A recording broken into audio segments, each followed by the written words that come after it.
शक्ति दुर्गा महारानी की।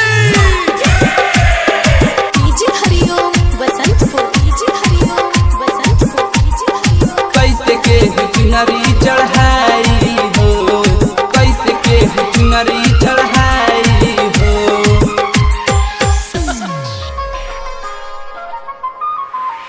नजरी फेरी दुर्गा माई, कैसे के चुनरी चढ़ाई हो, कैसे के चुनरी चढ़ाई हो, कैसे के चुनरी चढ़ाई। नजरी फेरी दुर्गा माई, कैसे के चुनरी चढ़ाई हो, कैसे के चुनरी चढ़ाई हो।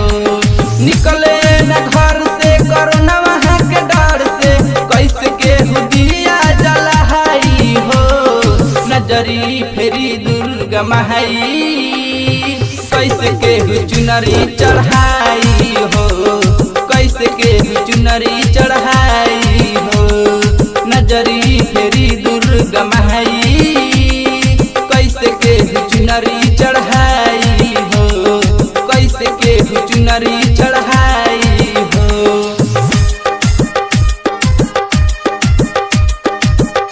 कैसे के चुनरी चढ़ाई हो, कैसे के चुनरी चढ़ाई हो।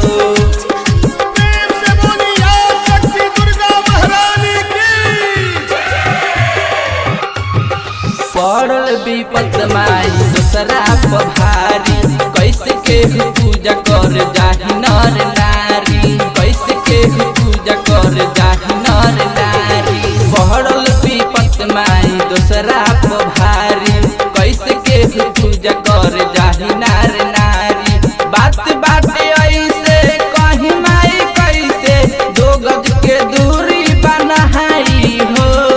नजरी फेरी दुर्गा माई, कैसे के चुनरी चढ़ाई हो, कैसे के चुनरी चढ़ाई हो। नजरी फेरी दुर्गा माई, कैसे के चुनरी चढ़ाई हो, कैसे के चुनरी चढ़ाई हो।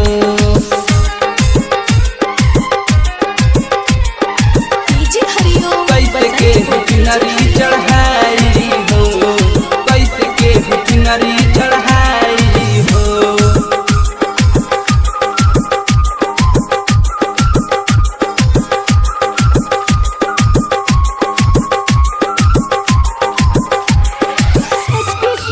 Recording studio रमघाटवा।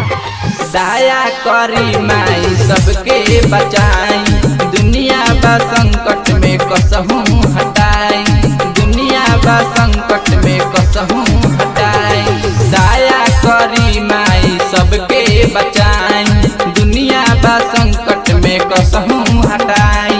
निपु आशीष कदिबा कशीष, आवेला अंकु के रोआई हो। नजरी फेरी दुर्गा माई, कैसे के चुनरी चढ़ाई